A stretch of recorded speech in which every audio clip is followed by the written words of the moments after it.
Bonjour à tous et bienvenue dans cette nouvelle vidéo sur le thème Au commencement Dieu.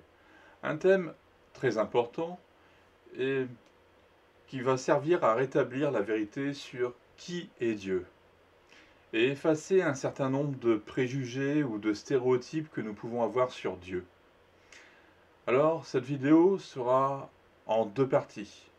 Très rapidement, commençons ce thème. Au commencement Dieu.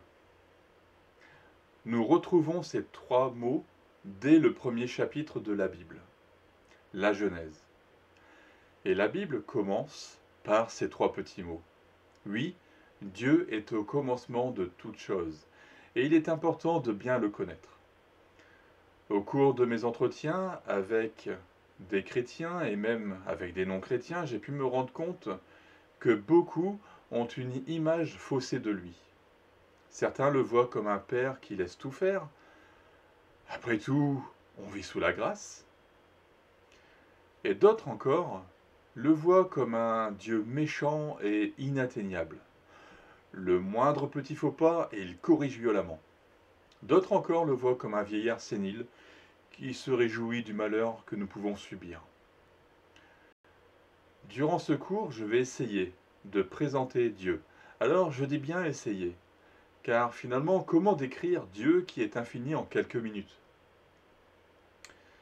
Si je devais décrire Dieu comme nous le voyons au travers de la Bible, il nous faudrait de très nombreuses heures. Ce qu'il y a de sûr, c'est que ce cours vous permettra finalement d'obtenir des notions de base pour le connaître. Alors il corrigera certains a priori que nous pouvons avoir sur lui. Cependant, ce que je voudrais vraiment dire, c'est que le plus important pour le connaître, c'est de passer du temps avec lui. Passer du temps dans la lecture de la parole de Dieu, passer du temps dans la prière. Dans Jacques 4, verset 8, la Bible nous dit « Approchez-vous de Dieu, et il s'approchera de vous. » Et c'est lorsque nous sommes proches de quelqu'un que nous pouvons le connaître. Je vais vous donner une image. Mon épouse Aurélie. Je pourrais passer 1 heure à vous la décrire, mais est-ce que pour autant vous la connaîtriez? Et même si je passais 10 heures à vous l'enseigner sur elle, ce serait bien imparfait. Pour la connaître, il faut passer du temps avec elle. C'est alors que vous pourriez connaître finalement sa manière de parler, sa manière de penser, ses émotions, ses défauts, ses qualités, etc. Bon, pour Dieu, c'est vrai que ça ira plus vite parce qu'il n'a pas de défauts. Vous pouvez connaître Dieu en passant du temps avec lui dans la prière. Passez du temps avec lui en lisant la Bible. Autre chose, je rappelle que nous sommes des hommes et des femmes qui avons la notion de commencement et de fin. Nous avons aussi la notion que tout ce que nous avons autour de nous, par exemple, a un créateur. Notre voiture, par exemple. Ainsi, nous aurons beaucoup de mal à nous représenter ce à quoi pourrait correspondre la notion d'éternité ou de créateur incréé. Donc, si vous voulez vraiment connaître Dieu, vous devez passer du temps avec lui. Il vous faut entrer dans le lieu secret, comme Jésus le demandera dans Matthieu 6. Et dans ce lieu secret, qui peut être votre chambre, parfois ça peut être à l'extérieur ou dans une voiture, il faut prier, puis l'écouter. De cette manière, vous découvrirez son immense amour, sa puissance, son omniscience, etc. Je reviens un peu sur la nécessité de prier. Prier, c'est parler à Dieu comme on parle à un ami ou à sa femme, tout en mesurant bien sûr nos paroles. On ne parle pas à Dieu comme à un pote finalement, ou à un ami. On a un vocabulaire qui est poli. N'oubliez pas qu'il est le créateur de toutes choses. Prier c'est bien, mais à un moment il faut aussi écouter. Écoutez la voix de Dieu. Lorsque vous êtes en discussion avec un ami, il y a un dialogue qui se crée. Et lorsque l'on pose une question à son ami, on s'attend à recevoir une réponse. Eh bien, avec Dieu, c'est pareil. On lui parle quelques minutes et à un moment, on s'arrête. On écoute sa réponse, son conseil. Alors il peut nous parler de différentes manières. Il peut nous mettre dans une pensée finalement très forte dans notre cœur. Nous parler par la Bible aussi, bien sûr. Il peut nous conduire à lire un passage dans sa parole de Dieu. Passage qui répondra à notre question, ou à nos questions. Passage qui nous donnera finalement son conseil. Et à savoir que Dieu parle très souvent par la Bible. Donc, si vous voulez vraiment connaître Dieu, passez du temps avec lui. Passez du temps dans sa parole. Sa parole qui nous donne beaucoup d'enseignements sur qui est Dieu finalement. Mais avant, voyons quand même ensemble quelques points pour mieux le connaître et gommer peut-être les petites erreurs, les petits stéréotypes qu'on a pu se faire dans notre petite tête. Alors le premier point, il est le Créateur. Après tout, c'est vrai que le quatrième mot après au commencement Dieu, c'est au commencement Dieu, donc créa. Alors dans Genèse, vous connaissez parfaitement maintenant ces textes, puisque nous les avons lus et relus lorsqu'on a étudié le cours sur Dieu, mythe ou réalité. Mais nous voyons donc dans Genèse 1 le récit de la création, ainsi que dans Genèse 4. Bon, on va quand même les relire, je suis tenté à les relire. Au commencement, Dieu créa le ciel et la terre. La terre n'était que chaos et vide. Il y avait des ténèbres à la surface de l'abîme et l'Esprit de Dieu planait au-dessus de l'eau. Dieu dit qu'il y ait de la lumière, et il y eut de la lumière. Dieu vit que la lumière était bonne, et il sépara la lumière des ténèbres. Dieu appela la lumière jour, et les ténèbres nuit. Il eut un soir, il eut un matin, ce fut le premier jour. Dieu dit qu'il ait une étendue entre les eaux pour les séparer les unes des autres. Dieu fit l'étendue et sépara ainsi l'eau qui est au-dessous de l'étendue de celle qui est au-dessus. Cela se passa ainsi. Dieu appela l'étendue ciel, et il eut un soir, il eut un matin, ce fut le deuxième jour. Dieu dit que les eaux qui sont au-dessous du ciel se rassemblent en un seul endroit et que le sec apparaisse. Et cela se passa ainsi. Dieu appela le sec terre et la masse des eaux mer. Dieu vit que c'était bon. Puis Dieu dit que la terre produise de la verdure, de l'herbe à graines, des arbres fruitiers qui donnent du fruit selon leur espèce et qui contiennent leurs semences sur la terre. Et cela se passa ainsi, la terre produisit de la verdure, de l'herbe à graines selon son espèce, et des arbres qui donnent du fruit et contiennent leurs semences selon leur espèce. Dieu vit que c'était bon. Il eut un soir, il eut un matin, ce fut le troisième jour. Dieu dit qu'il y ait des ténèbres dans l'étendue du ciel pour séparer le jour de la nuit. Ils serviront de signes pour marquer les époques, les jours et les années, ainsi que de luminaires dans l'étendue du ciel pour éclairer la terre. Et cela se passa ainsi. Dieu fit les deux grands luminaires, le plus grand pour présider au jour et le plus petit pour présider à la nuit. Il fit aussi les étoiles. Il les plaça dans l'étendue du ciel pour éclairer la terre, pour dominer sur le jour et la nuit, et pour séparer la lumière des ténèbres. Dieu vit que c'était bon. Il eut un soir, il eut un matin, ce fut le quatrième jour. Dieu dit que l'eau pullule d'animaux vivants, et que des oiseaux volent dans le ciel au-dessus de la terre. Dieu créa les grands poissons. Nous avons déjà vu ces termes, finalement. Dieu créa les grands poissons, donc les fameux monstres marins, et tous les animaux vivants capables de se déplacer. L'eau en pullula selon leur espèce. Il créa aussi tous les oiseaux selon leur espèce. Dieu vit que c'était bon. Il les bénit en disant « Reproduisez-vous, devenez nombreux et remplissez les mers, et que les oiseaux se multiplient sur la terre. » Il eut un soir, il eut un matin, ce fut le cinquième jour. Dieu dit que la terre produise des animaux vivants selon leur espèce, du bétail, des reptiles et des animaux terrestres selon leur espèce. Et cela se passa ainsi. Dieu fit les animaux terrestres selon leur espèce, le bétail selon son espèce, et tous les reptiles de la terre selon leur espèce. Dieu vit que c'était bon.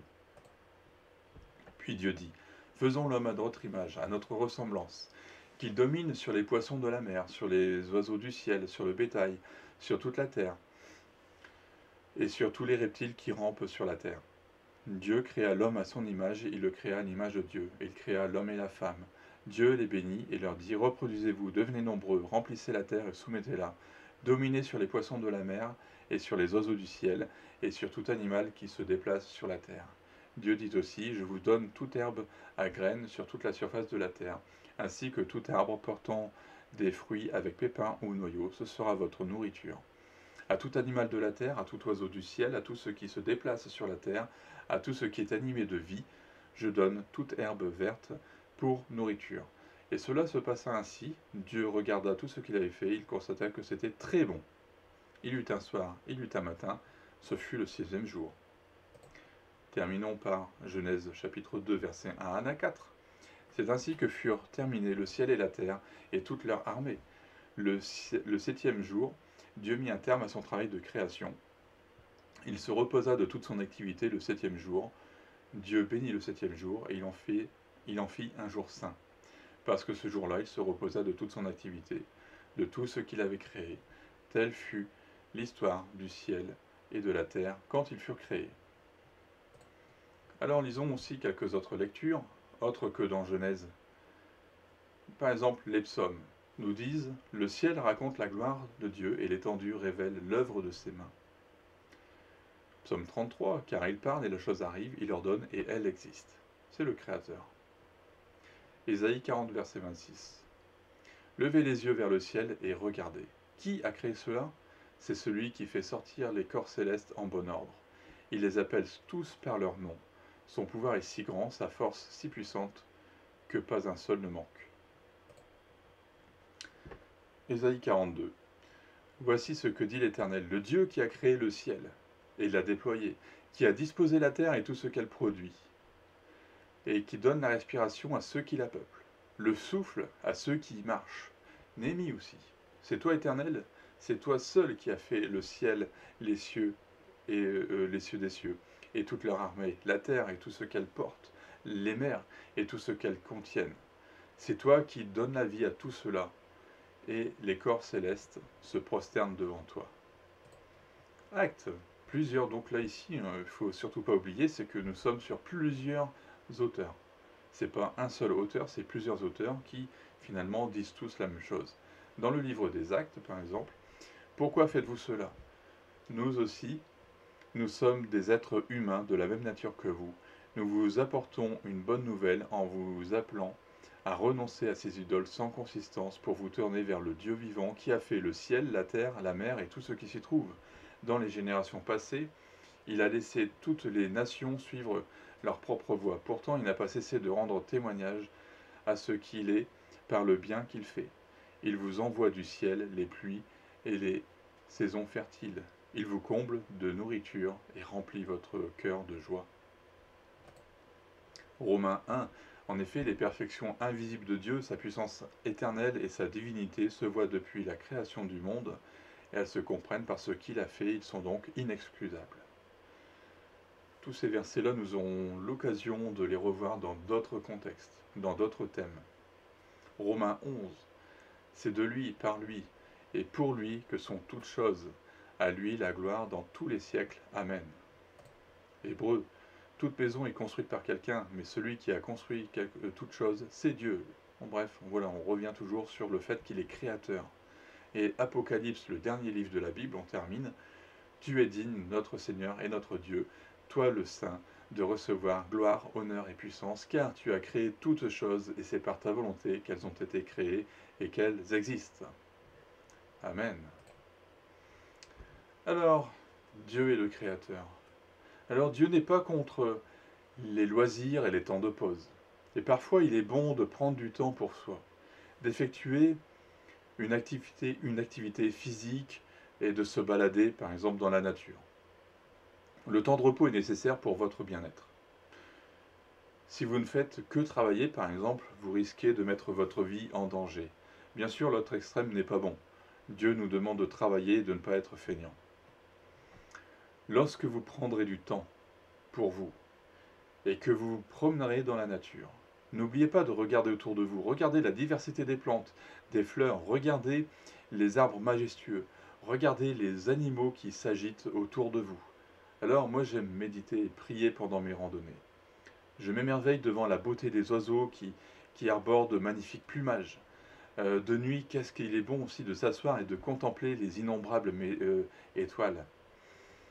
Et parfois, j'aime aussi simplement m'asseoir ou m'allonger à la campagne et juste écouter le chant des oiseaux, le vol des insectes, le bruit du vent ou de la pluie, etc. Alors, nous avons des yeux, pour ceux qui ont la chance de voir, bien sûr, nous avons des yeux pour contempler les merveilles de la création. Et en y réfléchissant un petit peu, comment peut-on encore douter de l'existence de Dieu? Comment peut-on croire que tout cela est dû au hasard? Dans Marc 10, nous l'avons déjà lu, ce texte, dans le cours Dieu, mytho-réalité, mais au commencement de la création, Dieu a fait l'homme et la femme. Jésus rappelle que c'est Dieu qui a créé l'homme et la femme. Vous connaissez les récits de la création, que ce soit la création de l'univers ou de la création de l'homme. Parallèlement à ça, il y a la théorie finalement de l'évolution qui affirme que l'homme descend du singe. Et nous avons déjà vu que cette théorie ne tient pas la route, et que même Darwin est revenu dessus. Malgré tout, on enseigne encore cela dans les écoles. Une théorie n'est pas une science, alors que cette théorie de l'évolution est considérée comme une science. Une théorie n'est qu'une supposition, une hypothèse, sans preuve.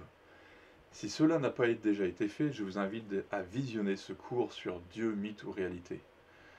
Alors c'est vrai qu'il y a plusieurs parties, il y a beaucoup de vidéos, mais si ce n'est pas fait, faites-le, vous y découvrez des choses intéressantes. Alors, face à ces différentes interprétations de la création, Dieu veut voir ma foi. Ai-je la foi en Dieu et en sa parole? Ou ai-je la foi en des interprétations purement humaines? Je vous laisse répondre. Au commencement, nous voyons qu'il y a la parole. Dieu dit et la chose s'accomplit.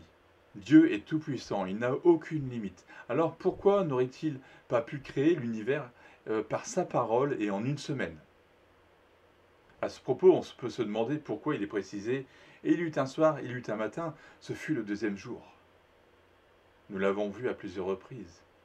Au verset 23, nous avons vu « Il eut un soir, il eut un matin, ce fut le cinquième jour ». Si cela n'était pas la réalité, croyez-vous que cette précision serait notée? Et d'ailleurs, surtout au début d'un livre.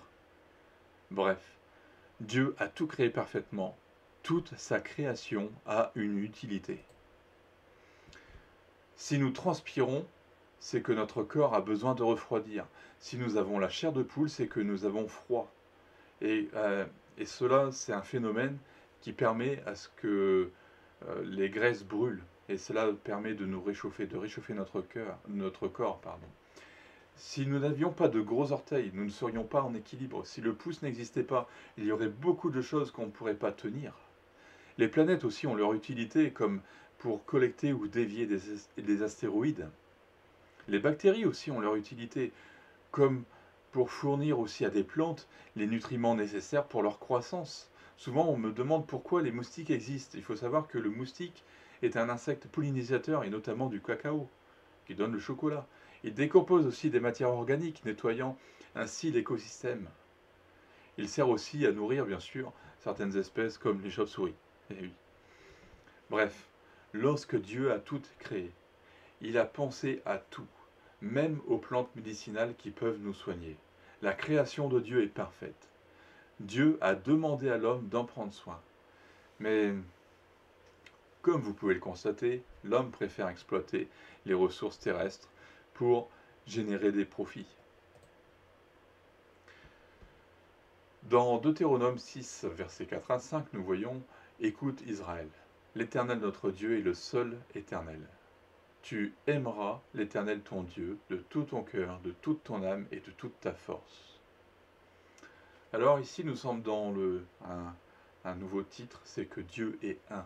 Dieu est créateur, mais maintenant voyons, Dieu est un. Mystérieux ce thème. Alors le fameux « Écoute Israël », il est plus connu sous le nom de Shema Israël. La Bible nous enseigne qu'il n'y a qu'un seul Dieu. Voilà, un seul Dieu. Pas d'autre Dieu. Donc, monothéisme et non polythéisme. Deutéronome 4.35. Et toi, tu as eu la possibilité de voir cela afin que tu reconnaisses que c'est l'Éternel qui est Dieu, il n'y en a pas d'autre que lui.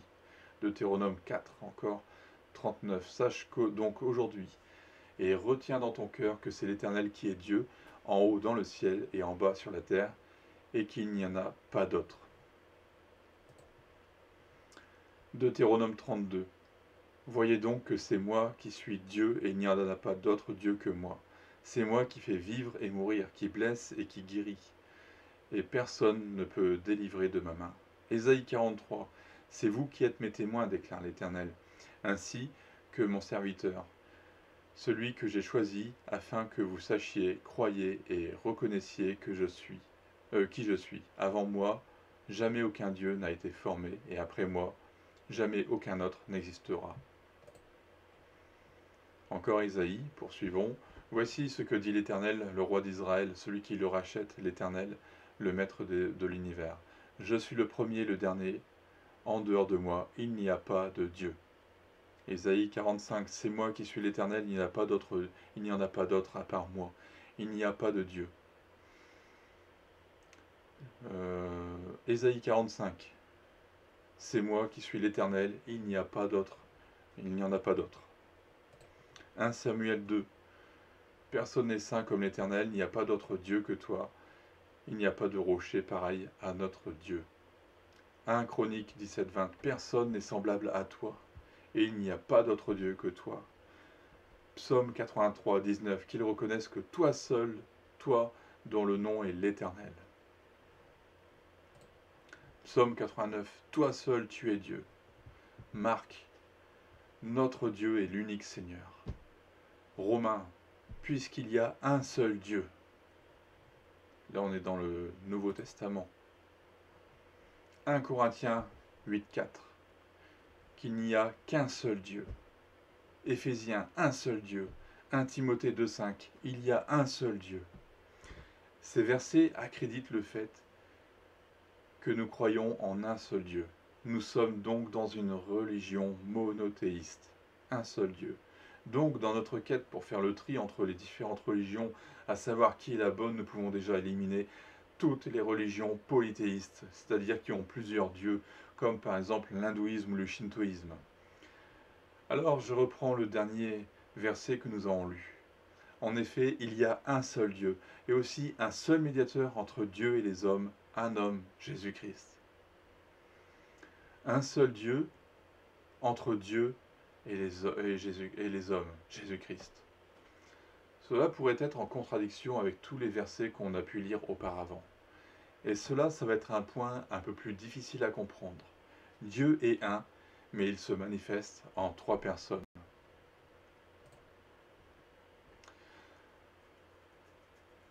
Alors, si vous voulez vraiment du temps pour vraiment comprendre ce cours, vous pouvez me mettre en pause, ça ne me dérange pas du tout.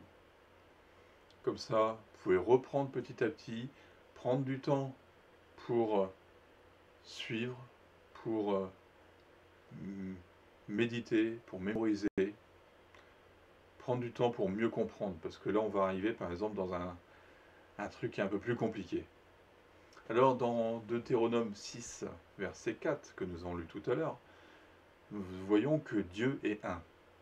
Alors le terme un, il vient de l'hébreu Echad. Et ce mot souligne plutôt l'unicité de Dieu, mais en même temps qu'il y a plusieurs dans cette unicité. C'est compliqué. Notre raisonnement humain a du mal à comprendre cela.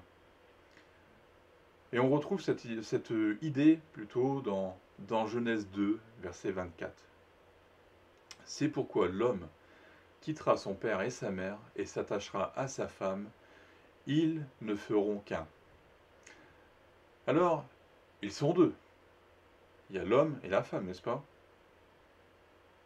Ils sont deux, mais dans le mariage, ils ne forment qu'un. Un couple. Nous savons qu'un couple, c'est deux personnes. Est-ce que vous comprenez déjà un peu mieux l'idée que je veux faire passer?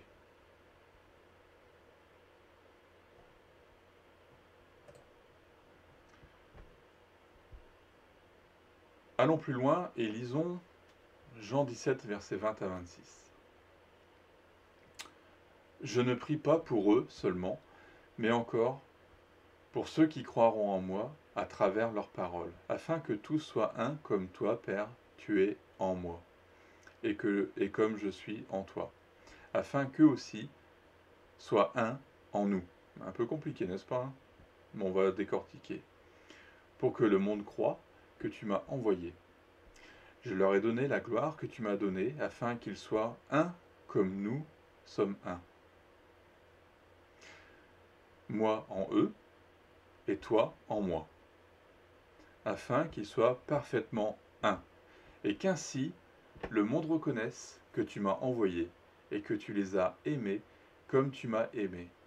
Père, je veux que là où je suis, ceux que tu m'as donnés soient aussi avec moi, afin qu'ils contemplent ma gloire, la gloire que tu m'as donnée parce que tu m'as aimé avant la création du monde. Père juste, le monde ne t'a pas connu, mais moi je t'ai connu. Et ceux-ci ont reconnu que tu m'as envoyé. Je leur ai fait connaître ton nom, et je leur ferai connaître encore, afin que l'amour dont tu m'as aimé soit en eux, et que moi je sois en eux. C'est un long passage, mais intéressant sur plusieurs points. Nous voyons que Jésus appelle Dieu Père. Mais ici, ce qui nous intéresse le plus, c'est cette notion qui revient souvent, de toi, Père, et moi, Jésus. Nous faisons un. Je vais vous éclairer le passage avec un autre verset. Galates 2,20. J'ai été crucifié avec Christ, ce n'est plus moi qui vis, c'est Christ qui vit en moi. Et ce que je vis maintenant dans mon corps, je le vis dans la foi, au nom du Fils de Dieu qui m'a aimé et qui s'est lui-même donné pour moi. Pareillement, Jésus dit qu'il est dans ceux qui l'ont choisi comme Sauveur et Seigneur. Ainsi maintenant vous comprenez mieux ce verset finalement. Ce n'est plus moi qui vis, c'est Christ qui vit en moi. C'est exactement pareil. C'est exactement pareil. Voyons un peu plus en détail. Dans Genèse 1, nous avons lu « Au commencement, Dieu créa ». Le mot Dieu est traduit de l'hébreu Elohim. Elohim, c'est un pluriel. À chaque fois que Dieu est désigné par Elohim, le verbe qui se trouve à côté est au singulier. Traduction, au commencement, les dieux créa logiquement. Mais en français, c'est une faute grammaticale. Cependant, pas en hébreu. Alors il faut aussi savoir qu'à chaque fois que le mot Elohim est utilisé pour les dieux païens, donc pour les idoles, nous voyons que le verbe est conjugué au pluriel. Voyons quelques exemples. Deutéronome 7,4. En effet, ils détourneraient tes fils de moi et ils serviraient d'autres dieux. Alors la colère de l'Éternel s'enflammerait contre vous et il te détruirait bien vite. Vous ne vous tournerez pas vers les faux dieux, vous ne vous ferez pas des dieux en métal fondu, je suis l'Éternel, votre Dieu. Donc voyez le pluriel, les faux dieux. Maintenant, Deutéronome 32. Voyons cela. Yeshurun est devenu gras, et il s'est cabré. Tu es devenu gras, épais et dodu. Il a abandonné Dieu, son Créateur. Donc là, on voit bien, c'est du singulier. Son Créateur. Il a méprisé le rocher de son salut. Ils ont excité la jalousie par des dieux étrangers. Et là, vous voyez, Dieu étranger au pluriel. Donc là, on parle des faux dieux. Donc des idoles. Ils l'ont irrité par des pratiques abominables. Ils ont offert des sacrifices à des démons qui ne sont pas dieux, à des dieux qu'ils ne connaissaient pas, pardon. Voyez le pluriel encore une fois, des dieux qu'ils ne connaissaient pas, des dieux nouveaux, encore une fois, apparus depuis peu et que vos ancêtres n'avaient pas craint. Tu as abandonné le rocher qui t'a donné naissance, tu as oublié le Dieu, cette fois-ci on revient au singulier, le Dieu qui t'a mis au monde. Alors ce mot Elohim, désignant Dieu, eh ben, À l'intérieur, nous retrouvons la notion que Dieu est un, mais aussi trois. Et oui, bon courage. J'espère que c'est pas trop tard que vous regardez cette vidéo. Ça peut faire des petits nœuds au cerveau. Nous retrouvons la notion finalement, donc pourquoi trois? Dieu le Père, Dieu le Fils et Dieu le Saint-Esprit. Les trois font un. Alors, on ne peut pas les diviser. Mais attention non plus à ne pas les additionner. 1 plus 1 plus 1, ce qui donnerait finalement 3 dieux. Et alors, nous basculerions dans le polythéisme. Alors, c'est seulement par une révélation de Dieu finalement que nous pouvons comprendre ces choses. D'où l'intérêt de passer du temps à le connaître, de passer du temps dans la prière. Ésaïe 6 nous dit, ils se criaient l'un à l'autre, Saint, Saint, Saint est l'Éternel, le Maître de l'univers, sa gloire remplit toute la terre. D'autres traductions disent qu'il est 3 fois saint. Alors pourquoi 3 fois saint? Eh bien tout simplement parce que le Père est saint, que le Fils est saint et que le Saint-Esprit est saint. Revenons rapidement à Genèse 1. Au commencement, les dieux créa. Nous retrouvons à l'intérieur cette notion de Père, de Fils et de Saint-Esprit. La terre n'était que chaos et vide. Il y avait des ténèbres à la surface de l'abîme et l'Esprit de Dieu, voilà, on retrouve le Saint-Esprit, plané au-dessus de l'eau. Nous retrouvons donc ici le Saint-Esprit. Et Genèse 1:3, Dieu dit qu'il y ait de la lumière, et il y eut de la lumière. Nous retrouvons finalement ici cette image de Jésus, qui est la lumière du monde. Autre texte aussi intéressant, puis Dieu dit, donc là on est encore sur le thème de Elohim, Dieu dit, faisons, là c'est un pluriel encore, faisons l'homme à notre image, à notre ressemblance, qu'il domine sur les poissons de la mer, sur les oiseaux du ciel, sur le bétail et sur la terre, sur tous les animaux, sur toute la terre, pardon, et sur tous les reptiles qui rampent sur la terre. Et nous retrouvons donc ici, voilà, ce mot Elohim pour Dieu, qui est suivi d'un verbe au pluriel, faisons. Travaillons ensemble pour faire l'homme à notre image. Notre étant là aussi un pluriel. Et là ici, allons, descendons là, descendons et là, brouillons leur langage. Là ici, c'est pour l'épisode de la tour de Babel. Alors il faut savoir que Dieu le Père ordonne, que le Fils, Dieu le Fils obéit, et que Dieu le Saint-Esprit se met en action, les trois travaillent ensemble. Et là aussi, dans Matthieu 3, alors Jésus, donc c'est à l'occasion du baptême, de son baptême, alors Jésus vint de la Galilée jusqu'au Jourdain vers Jean pour être baptisé par lui. Mais Jean s'y opposait en disant, c'est moi qui ai besoin d'être baptisé par toi, et c'est toi qui viens vers moi. Jésus lui répondit, laisse faire maintenant, car il est convenable que nous accomplissions ainsi tout ce qui est juste. Et Jean ne lui résista plus.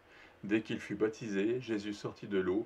Alors le ciel s'ouvrit pour lui, et il vit l'Esprit de Dieu descendre comme une colombe et venir vers lui. Au même instant, une voix se fit entendre du ciel, ces paroles, celui-ci est mon Fils bien-aimé, qui a toute mon approbation. Alors, nous venons de voir qu'au moment où finalement Jésus sort de l'eau après son baptême, le Saint-Esprit descend sur lui comme une colombe. Et alors, nous avons une voix qui vient du ciel, qui se fait entendre, et qui dit « Celui-ci est mon Fils bien-aimé, en qui j'ai mis toute mon affection. » Dieu le Père qui parle, le Saint-Esprit qui vient sur Jésus. Matthieu 28. Allez donc, faites de toutes les nations des disciples, baptisez-les au nom du Père, du Fils et du Saint-Esprit. 1 Corinthiens 13:13. Que la grâce du Seigneur Jésus-Christ, l'amour de Dieu et la communion du Saint-Esprit soient avec vous tous. Alors, rapidement, nous allons voir quelques versets qui mentionnent que le Père plutôt, est Dieu. Matthieu 6. Mais toi, quand tu pries, entre dans ta chambre, ferme ta porte et prie ton Père qui est là dans le lieu secret. C'est ce que je vous disais tout à l'heure.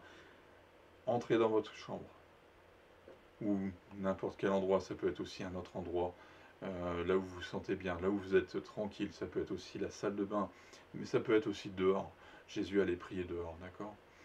Donc prie ton Père qui est là dans le lieu secret, et ton Père qui voit dans le secret te le rendra ouvertement. Jean 4. Mais l'heure vient, et elle est déjà venue, où les vrais adorateurs adoreront le Père en esprit et en vérité. Ce sont là les adorateurs que recherche le Père. Jean 14. Jésus lui dit, c'est moi qui suis le chemin, la vérité et la vie. On ne vient au Père qu'en passant par moi. Ce message est très clair, il n'y a pas d'autre chemin. On ne vient au Père que par Jésus. Jésus est la porte qui mène au salut. Nous verrons ça bientôt. Romains 15, 6. Afin que tous ensemble, d'une seule voix, vous rendiez gloire au Dieu et Père de notre Seigneur Jésus-Christ. 1 Corinthiens 8, 6. Néanmoins, pour nous, il n'y a qu'un seul Dieu et Père, de qui viennent toutes choses et pour qui nous vivons, et un seul Seigneur Jésus-Christ, par qui tout existe et par qui nous vivons. Éphésiens 4, 6. Un seul Dieu est Père de tous. Il est au-dessus de tous, agit à travers tous et habite en nous tous. Éphésiens 5, 20. Remerciez constamment Dieu le Père pour tout au nom de notre Seigneur Jésus-Christ.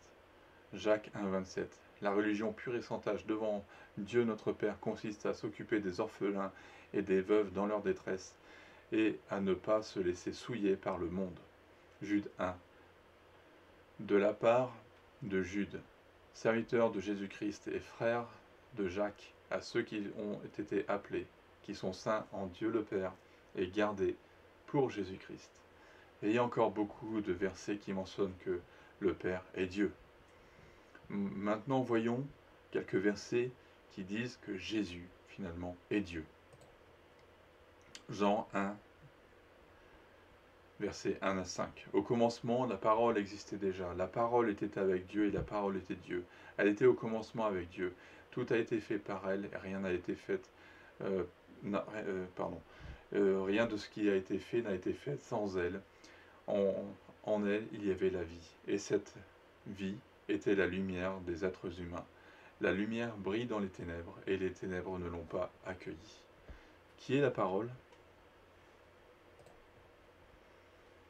Eh bien, la parole s'est faite homme. Elle habitait parmi nous, pleine de grâce et de vérité. Et nous avons contemplé sa gloire, une gloire comme celle du Fils unique, venu du Père. Oui, la parole, c'est bien Jésus. Eh oui, cette lumière dont il est fait mention, c'est aussi Jésus. Personne n'a jamais vu Dieu. Dieu, le Fils unique, qui est dans l'intimité du Père, est celui qui l'a fait connaître. Jean 5. Le Père ne juge personne, mais il a remis tout jugement au Fils. Jean 8. Jésus leur parla de nouveau, il leur dit « Je suis la lumière du monde ». Jean 11. Je suis, en bref, c'est moi qui suis la résurrection et la vie. Jean 20. Thomas lui répondit « Mon Seigneur et mon Dieu ». Colossiens 1, 15, 16. Le Fils est l'image du Dieu invisible, le premier-né de toute la création. En effet, c'est en lui que tout a été créé, dans le ciel et sur la terre, le visible et l'invisible, les trônes, les souverainetés, les dominations, autorités, tout a été créé par lui et pour lui. Nous voyons qu'il était déjà la création. Hébreux 1, verset 8, mais il dit au Fils, ton trône, ô Dieu, est éternel. Le sceptre de ton règne est un règne de justice. 1 Jean 5, 20, mais nous savons aussi que Jésus est Dieu, que le Fils de Dieu est venu et nous a donné l'intelligence pour connaître le vrai Dieu. Et nous sommes unis au vrai Dieu, si nous sommes unis à son Fils Jésus-Christ. C'est lui qui est le vrai Dieu et la vie éternelle. Apocalypse 1.8. Je suis l'alpha et l'oméga, dit le Seigneur Dieu. Celui qui est, qui était et qui vient, le Tout-Puissant. Ces versets vont à l'encontre de ce que les musulmans peuvent affirmer en disant que Dieu, enfin Allah, n'a pas de fils. Donc nous pouvons aussi en conclure que les musulmans sont dans l'erreur, tout comme les témoins de Jéhovah. Voyons maintenant quelques versets qui mentionnent que le Saint-Esprit est Dieu. Psaume 139, verset 7. Où pourrais-je aller loin de ton esprit? Où pourrais-je fuir loin de ta présence? Et ici, on souligne un attribut divin qui est l'omniprésence. Luc 1,35. L'ange lui répondit: Le Saint-Esprit viendra sur toi et la puissance du Très-Haut te couvrira de son ombre. Jean 14,26. Mais le défenseur, l'Esprit Saint, que le Père enverra en mon nom, vous enseignera toutes choses et vous rappellera tout ce que je vous ai dit. Jean 16. Et quand il sera venu, il convaincra le monde en ce qui concerne le péché, la justice et le jugement. Jean 5. Pierre lui dit: Ananias, pourquoi Satan a-t-il rempli ton cœur, au point que tu aies menti au Saint-Esprit? Notez bien, tu as menti au Saint-Esprit et gardé une partie du prix du champ. S'il n'avait pas été vendu, ne te restait-il pas? Et après l'avoir vendu, n'avais-tu pas le droit de disposer du prix? Comment as-tu pu former dans ton cœur un pareil projet? Ce n'est pas à des hommes que tu as menti, mais à Dieu. Acte 28. Comme il se retirait en désaccord, Paul n'a ajouté que ces mots. C'est avec raison que le Saint-Esprit a dit à nos ancêtres par l'intermédiaire du prophète Ésaïe: Va vers ce peuple et dis: vous aurez beau entendre, vous ne comprendrez pas, vous aurez beau regarder, vous ne verrez pas. En effet, le cœur de ce peuple est devenu insensible. Ils se sont bouchés les oreilles, ils ont fermé les yeux de peur que leurs yeux voient, que leurs oreilles n'entendent et que leur cœur ne comprenne, de peur qu'ils ne se convertissent et que je ne les guérisse. Notez bien cette phrase: le Saint-Esprit a dit à nos ancêtres par l'intermédiaire du prophète Ésaïe. Eh bien, voyons un petit peu ce texte dans Ésaïe. J'ai entendu le Seigneur. Alors le Seigneur ici, c'est Dieu. Le Seigneur dire: qui vais-je envoyer? Qui va marcher pour nous? J'ai répondu: me voici, envoie-moi. Il a alors ordonné: va dire à ce peuple: vous aurez beau écouter, vous ne comprendrez pas, vous aurez beau regarder, vous ne saurez pas. Rends insensible le cœur de ce peuple, endurcis ses oreilles et ferme-lui les yeux, afin qu'il ne voie pas de ses yeux, n'entende pas de ses oreilles, et ne comprenne pas de son cœur, ne se convertisse et ne soit pas guéri. C'est le même texte. Donc nous avons bien un parallèle entre le Saint-Esprit et Dieu.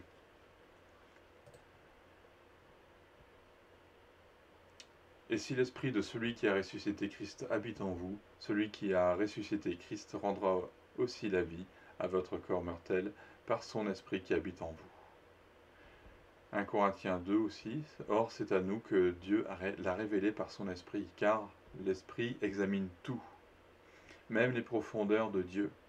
En effet, qui parmi les hommes connaît les pensées de l'homme, si ce n'est l'esprit de l'homme qui est en lui? De même, personne ne peut connaître les pensées de Dieu si ce n'est l'Esprit de Dieu. Et ici, nous avons un autre attribut divin qui est l'omniscience. 1 Corinthiens 3,16. Ne savez-vous pas que vous êtes le temple de Dieu et que l'Esprit de Dieu habite en vous?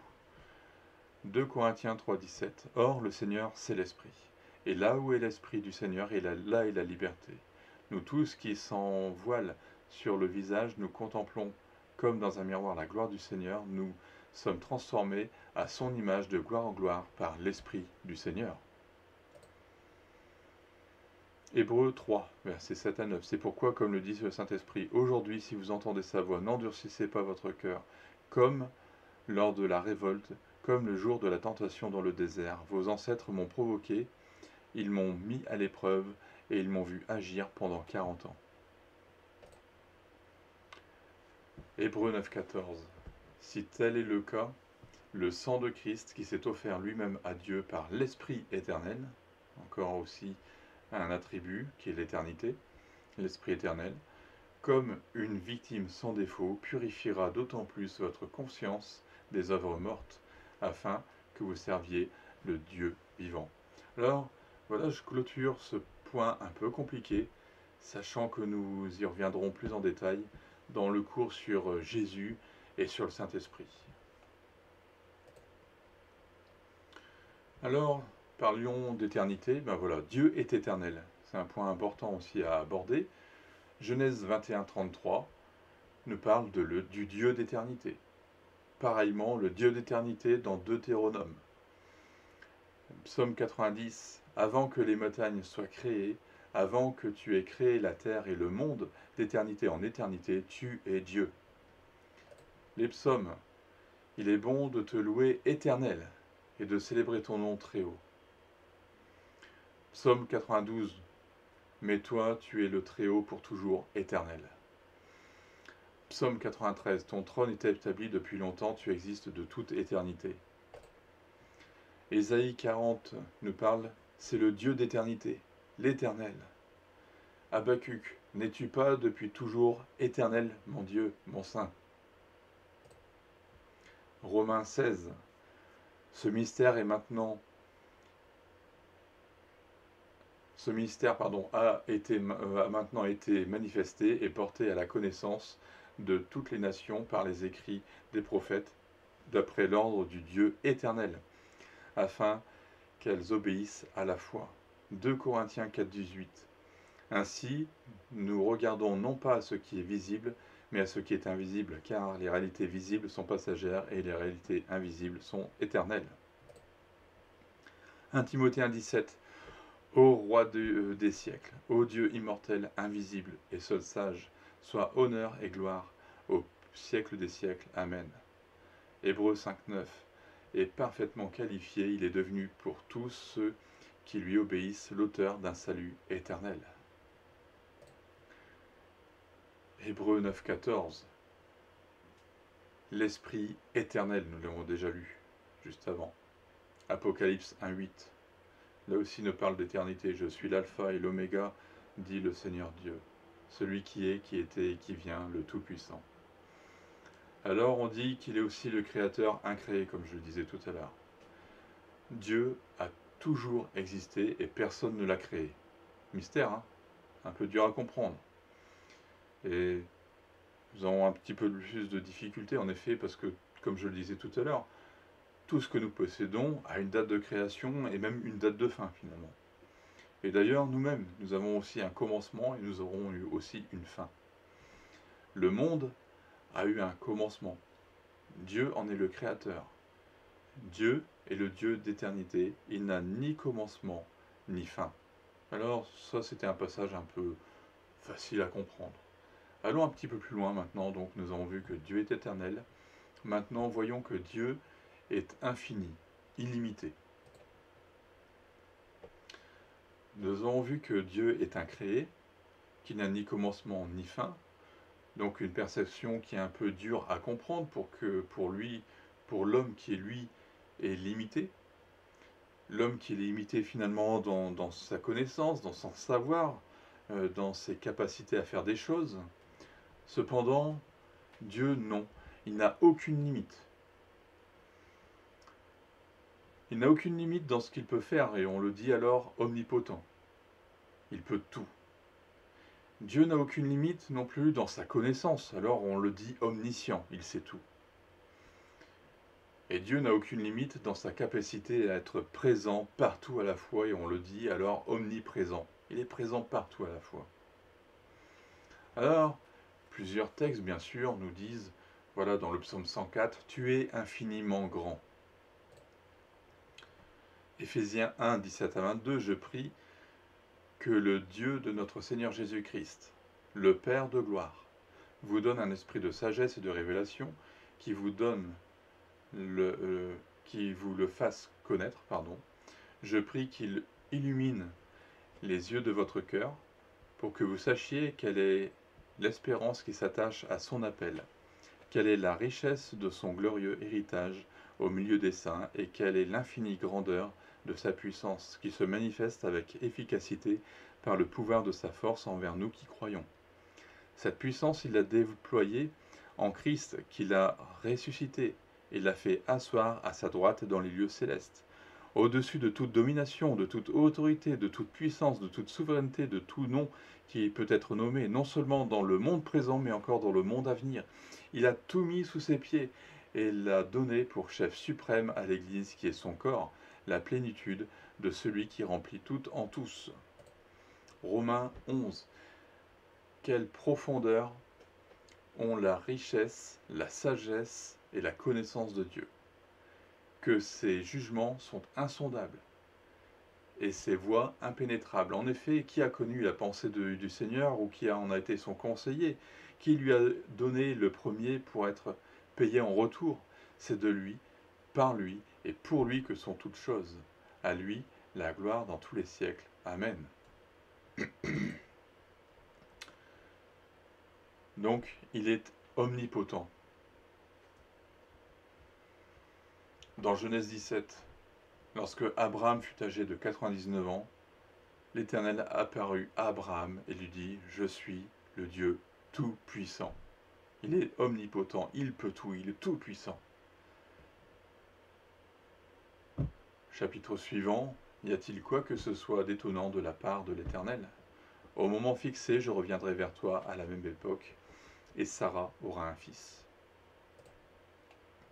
1 Chronique 29. À toi, Éternel, sont la grandeur, la puissance et la splendeur, l'éternité et la gloire. Car tout ce qui est dans le ciel et sur la terre t'appartient.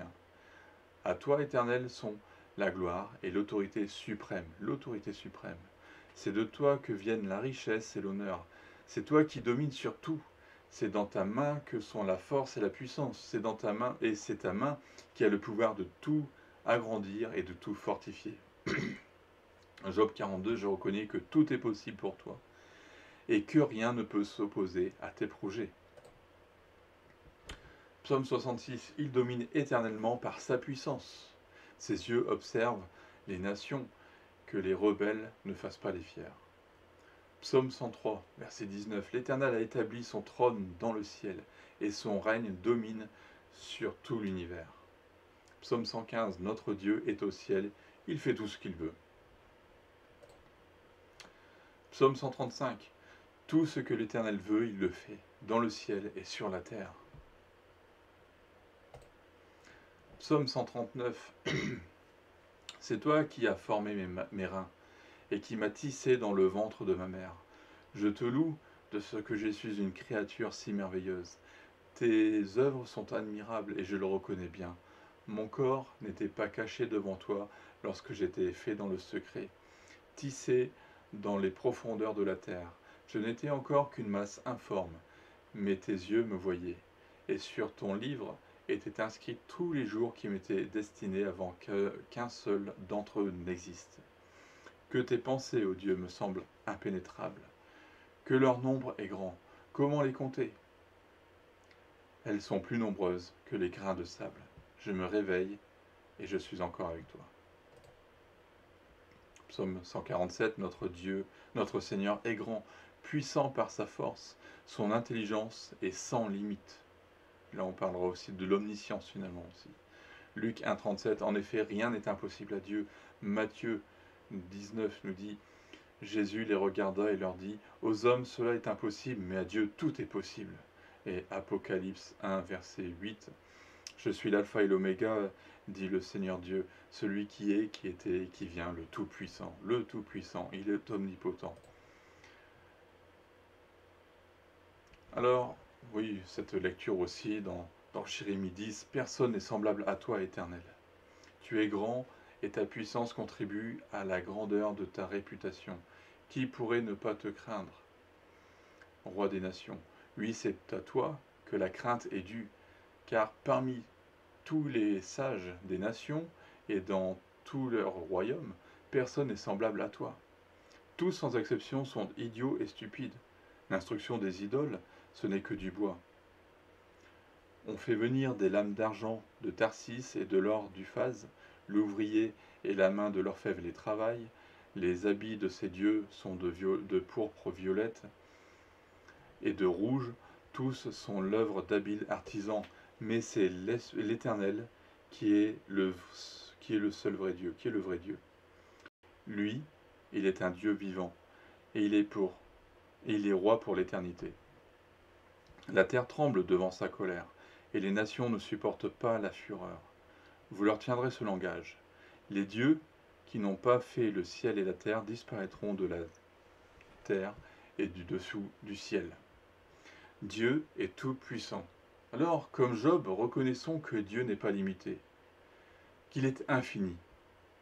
Disons plutôt, oui Seigneur, tu peux tout, tu peux me guérir, tu peux me libérer de mes addictions, tu peux me transformer cette situation qui m'oppresse. Oui, tu peux pourvoir à tous mes besoins, etc. Tu peux tout, Seigneur. Amen. Voyons notre point, il est omniscient. Dans 1 Roi, verset 8, nous voyons « Écoute-le du haut du ciel, de l'endroit où tu résides, et pardonne-lui.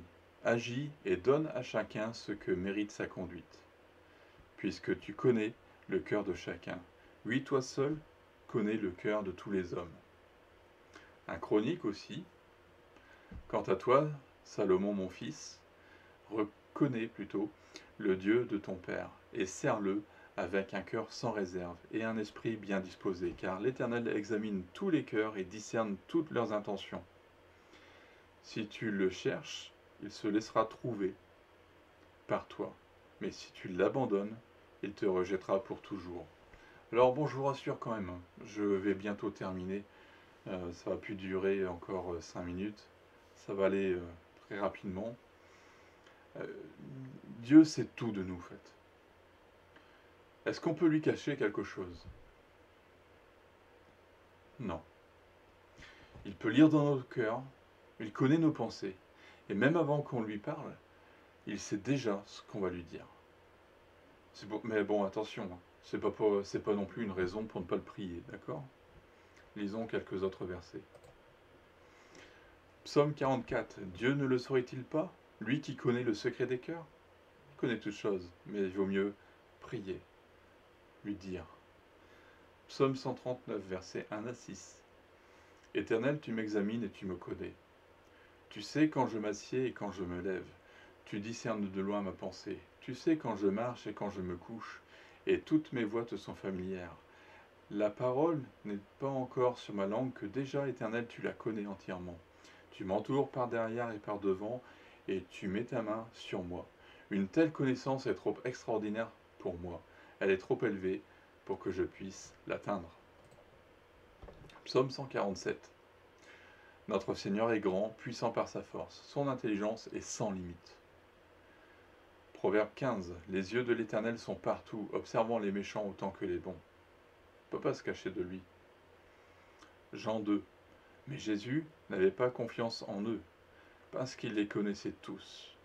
Il n'avait pas besoin qu'on le renseigne sur les hommes, car il savait lui-même ce qui est dans l'homme.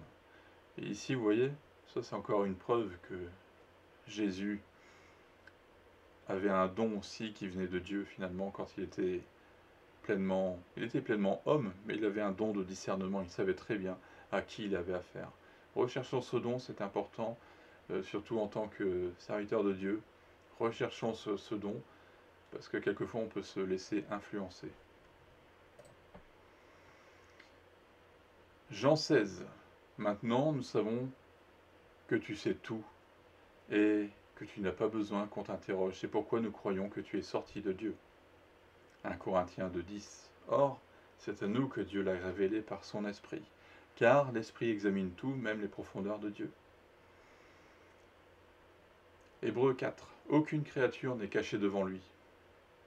Tout est nu et découvert aux yeux de celui à qui nous devons rendre compte. Pas la peine de vous cacher pour commettre un péché, tout est nu, tout est vu. Dieu voit tout. 1 Jean 3,20. Il connaît tout. Eh oui, il connaît tout. Il nous connaît d'ailleurs même mieux que nous-mêmes. Pourquoi lui cacher des choses? Vous pensez réellement qu'elles sont cachées? Bien sûr que non. Alors, lorsque vous vous approchez de Dieu, humiliez-vous sous sa main puissante.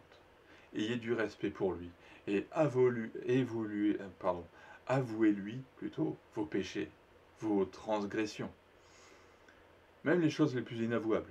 De toute façon, Dieu les connaît. Mais ce qu'il attend de vous, c'est que vous vous libériez de ce fardeau pesant. Dites-lui et il vous pardonnera. Quant à vous qui pratiquez le péché volontairement et qui vous donnez finalement une apparence de sainteté dans votre Église, n'oubliez pas que Dieu sait, que Dieu voit et il déteste cela. Faites attention pour ce jour où tout sera dévoilé. Ça peut être aussi dévoilé par une parole de connaissance, faites attention. Humiliez-vous sous la main puissante de Dieu. Enfin, je vais terminer sur le fait qu'il est omniprésent. Il est partout à la fois. Dieu est partout à la fois. Il est autant actuellement en Afrique, en Asie, en Europe, en Amérique, sans oublier aussi l'Océanie ou aussi les deux pôles arctique et antarctique. Je ne vais pas faire de discrimination. Bon, allez, très rapidement, parce que j'avais promis 5 minutes, terminons avec cette omniprésence, quelques versets sur l'omniprésence de Dieu. Psaume 139, où pourrais-je aller loin de ton esprit, où pourrais-je fuir loin de ta présence? Si je monte au ciel, tu es là, si je me couche au séjour des morts, te voilà. Si je prends les ailes de l'aurore pour habiter à l'extrémité de la mer, là aussi, ta main me conduira, ta main droite m'empoignera. Si je me dis, au moins les ténèbres me couvriront, la nuit deviendra lumière autour de moi. Même les ténèbres ne sont pas obscures pour toi, la nuit brille comme le jour, et les ténèbres comme la lumière. Jérémie 23. Quelqu'un pourrait-il se dissimuler dans des cachettes sans que moi je ne le voie? Déclare l'Éternel. Est-ce que je ne remplis pas le ciel et la terre? Déclare l'Éternel. 1 Roi 8, 27. Mais quoi? Dieu pourrait-il vraiment habiter sur la terre?